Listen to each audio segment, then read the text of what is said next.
आप ही ने मेरी मीटिंग कराई थी आईएसआई के साथ आफाक अहमद साहब। आप डिनाई कर सकते हैं इस बात को? वसीम भाई को किसने मेरे साथ भेजा था? सलीम अहमद जुबैर के भाई को किसने मेरे साथ भेजा था? किसने कहा था आज मेरी गिरफ्तारी नहीं होगी? जवाब दीजिए।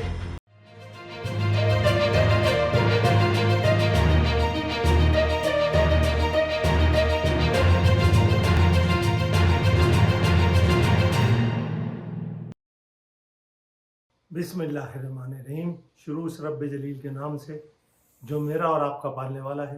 दुरूद व सलाम ख़त्मी मरतबत अहमद मुस्तफ़ा सल्लल्लाहु अलैहि वसल्लम और उनके आले बात पर। दोस्तों और साथियों, जैसे कि आप जानते हैं, नत नई साजिशों के जाल बुने जा रहे हैं और उस जाल को बुनने के लिए जिन क़ुव्वतों को इस्तेमाल किया जा रहा है, पंजाब में शरीफ बरादरान, पंजाबी वर्सेस पठान, और फौज ने ये जिम्मेदारी सिंध में आफाक अहमद को दी है कि वो महाजिर और पठानों के दरमियान क्लैश कराएं। एक तो मैं आफाक अहमद साहब ने अभी अपने एक इंटरव्यू में कहा इलेक्ट्रॉनिक वोटिंग मशीन में धांधली की जा सकती है। तो मेरे भाई, आपके लिए अर्ज है, जिस मुल्क में हम रहते हैं, पिछले 30 सालों से आज तक इलेक्ट्रॉनिक वोटिंग मशीन पर किसी भी पार्टी ने किसी भी किस्म का ऑब्जेक्शन नहीं किया। आज तक कोई धांधली रिकॉर्ड पे नहीं आ सकी। तो आप वो ज़बान यूज़ कर रहे हैं जो फौज चाहती है, आप वो लहजा यूज़ करते हैं जो उसकी हिदायत आपको फौज की जानिब से दी जाती है। वरना यह अहले कराची जानते हैं, सत्तार एदी की जनाजे पर पूरी दुनिया ने शिरकत की सिवाय आफाक अहमद के। अमजद साबरी की मौत पर पूरी दुनिया ने शिरकत की, सिर्फ आफाक अहमद ने, क्योंकि आर्मी ने उन्हें सिक्योरिटी क्लियरेंस नहीं दी। अब्बास टाउन में बम का धमाका हुआ, पूरी दुनिया ने दौरा किया सिवाय आफाक अहमद के। आफाक अहमद अगर कहीं दौरा करते हैं, अगर किसी की ताज़ियत करते हैं, तो वो लाल मस्जिद के मौलवी से। उसके अलावा किसी भी मुकाम पर आफाक अहमद पाए नहीं जाते। और आज जिस तरीके से उनकी प्रेस कॉन्फ्रेंस तमाम टीवी चैनल्स पे चलाई गई, इससे साबित होता है कि उनके आकाओं ने उन्हें एक नया मिशन सौंपा है कि सिंध में पठान और उर्दू बोलने वालों के दरमियान तज़ाद पैदा किया जाए। आफाक अहमद साहब, हम अहलियाने सिंध, कराची, हैदराबाद, मीरपुर खास के लोग बहुत अच्छी तरह जानते हैं। जब 8 अगस्त 1986 का नश्तर पार्क का जलसा कामयाब हुआ और हैदराबाद में पार्टी ने दूसरा जलसे का इनेकाद का ऐलान किया, और जब कराची से जुलूस हैदराबाद के लिए रवाना हुए, तो वो लंडी कोतल, सोराबगोड का वो बड़ा मार्केट जहां आपकी, मेरी, तमाम अहले कराची की माए बहनें शॉपिंग करती थी और उनके साथ किसी किस्म का कोई हादसा और कोई वाकया कभी रोनुमा नहीं होता था। फिर उसी बाड़ा बाजार से महाजिरों के जुलूस पे फायरिंग की गई, महाजिरों को शहीद किया गया, महाजिरों को जख्मी किया गया, और उसके बाद फौज ने, और ये सारा अमल पठानों का किया हुआ नहीं था, यह आफाक अहमद बहुत अच्छी तरह जानते हैं। ये पूरी कार्रवाई आईएसआई, इंटेलिजेंस एजेंसियां, उन्होंने ये सारी कार्रवाई की, क्योंकि वो नहीं चाहते थे कि अल्ताफ हुसैन की पहली तकरीर में जब पंजाब PIA का जहाज नश्तर पार्क से गुजरा, तो अल्ताफ भाई की वो लफ्ज मुझे याद है, ये पंजाब एयरलाइन जा रही है। क्योंकि हमारी पूरी जंग, पूरा जो तहरीक थी, वो पंजाब के उस गासिब टोले के खिलाफ थी जिन्होंने हमारे हुकूक को सल्ब किया हुआ था। जहां चौधरी अराई ये पंजाब से हमारे थानों पे मुसल्लत किए जाते थे, एक एसएचओ यहां से लूटकर सारी दौलत पंजाब तक भेजा करता था, तो हमारी जद्दोजहद उसके खिलाफ थी, उस गासिब टोले के खिलाफ थी। हमारी जद्दोजहद पंजाब के हारियों, पंजाब के किसानों, जनूबी पंजाब के लोगों, सराइकी मुल्तानी लोगों के खिलाफ नहीं थी, जो गरीब इस जुल्म की चक्की में, इस एक मखसूस पंजाब के टोले ने हमेशा से अपनी आजादारी कायम की हुई थी।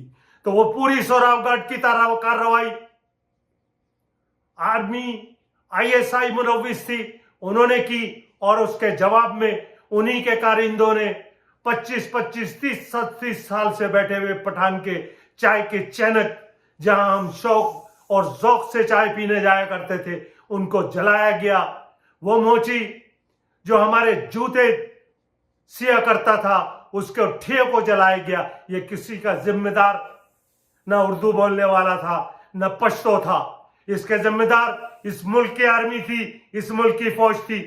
आज आफाक अहमद को फिर एक वलवला उठा है कि लिबर्टी पे हमारी इतनी भारी दुकानें, उसके बाहर ठेले पे एक पठान बैठा सामान बेच रहा है। यकीनन आप ताज्जुब की बात कर रहे हैं, यकीनन आप वो लाइन टो कर रहे हैं जो आपको फौज ने दी है, क्योंकि फौज का मफाद अब इसमें है कि महाजिरों और पठानों को लड़वाया जाए, पंजाबियों और पठानों को लड़वाया जाए, ताकि ये फौज अपनी बालादस्ती, अपनी हुकूमत हम पे कायम कर सके। और आप उसके एक टूल हैं आफाक साहब, आप उसके एक टूल हैं, और आप वही कारनामा अंजाम दे रहे हैं जो वो आपसे करवाना चाह रहे हैं। तो अहलियाने हैदराबाद, अहलियाने कराची, होशियार रहिएगा। एक नए ढंग के साथ, एक नया, ये पुराने शिकारी नए जाल लेके फिर से महाजिरों का दर्द लेकर आपके दरमियान आ रहे हैं। दर हकीकत ये आपके हमदर्द नहीं है, ये हमदर्द हैं उनके जिनके वजीफा ख्वार ये हैं, जिन्होंने इनको प्रोटेक्शन दी हुई है, जिन्होंने इन्हें 12 साल जिंदा रखा जेल में रख के, और हजारे लोग मारे जाते रहे। आफाक अहमद साहब, आप बताइए किस पठान ने जुबैर अहमद को मारा था? आफाक अहमद साहब, आप मुझे बताइए रेहान उमर फारूकी को किस पठान ने मारा था? मुझे जवाब दीजिए। ये आप जो पुराने कार्ड यूज कर रहे हैं, ये आपके कार्डों में अब कोई खेलने वाला नहीं है। ये आपकी जो मोशगाफियां हैं, ये जो आप चुटपुटियां छोड़ रहे हैं, इसको कोई बाय करने को तैयार नहीं है। हम जानते हैं, और आप ये कह नहीं सकते। सब फौज के लिए काम करते थे, आप भी करते थे। आप ही ने मेरी मीटिंग कराई थी आईएसआई के साथ। आफाक अहमद साहब, आप डिनाई कर सकते हैं इस बात को? वसीम भाई को किसने मेरे साथ भेजा था? सलीम अहमद जुबैर के भाई को किसने मेरे साथ भेजा था? किसने कहा था आज मेरी गिरफ्तारी नहीं होगी? जवाब दीजिए। तो ये मत कहिए कि आप फौज के पेरोल पे नहीं है। आप फौज के पेरोल पे हैं तो जिंदा हैं, वरना कब के ठिकाने लगा दिए जा चुके होते।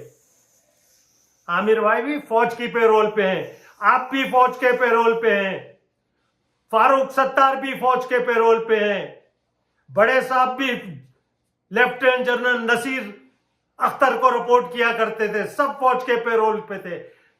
लेकिन कुछ को पता चल गया कि ये फौज यूज करती है और फिर टिश्यू पेपर की तरह डस्टबिन में फेंक देती है या फिर लहद में उतार देती है। लेकिन शायद आप अभी तक इस बात को समझ नहीं सके। तो अहलियाने सिंध, इस मकरू साजिश से होशियार रहिए। कोई पठान आपका दुश्मन नहीं है, कोई पंजाबी आपका दुश्मन नहीं है। ये दुश्मन है तो ये पंजाब की ब्यूरोक्रेसी है, ये दुश्मन है इस मुल्क की। तो इस मुल्क की फौज है, उसकी एजेंसियां आपकी दुश्मन है। इन्हीं की वजह से सब कुछ होता है, इन्हीं की वजह से आप महरूम हैं। तो आपको होशियार रहना पड़ेगा, अपनी सफों में इत्तेहाद रखना पड़ेगा। ये चूरन अब बिकने वाला नहीं है। कोई उर्दू बोलने वाला, कोई पश्तो बोलने वाला, कोई ये चूरन बाय करने को तैयार नहीं है। इंशाल्लाह हम सब मिलकर इस साजिश को नाकाम करेंगे, ये हमारा वादा है। क्योंकि हम अपने पूरा पाकिस्तान, गवादर से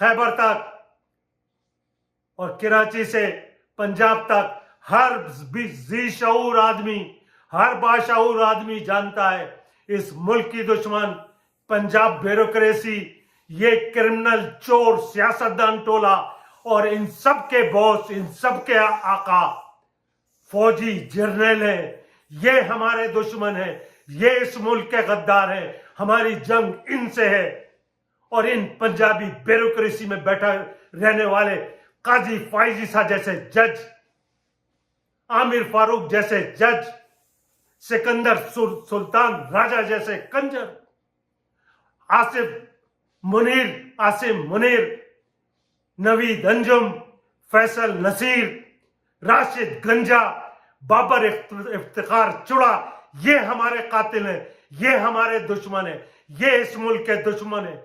हमारी जंग इनसे है, इनसे जारी रहेगी। हमें इन सब का, उसमें लिस्ट में एक नाम सरे फहरिस्त रखिएगा, मोहसिन नकवी, नजम सेठी, सलीम साफी, अफसार आलम, सलीम साफी, ये खलीजा फारूकी, ये कंजर बचने न चाह पाए आपके हाथ से, ये भागने न पाए। ये आपको लहद में उतारते हैं, आपने इनको लहद में उतारना है। वस्सलाम।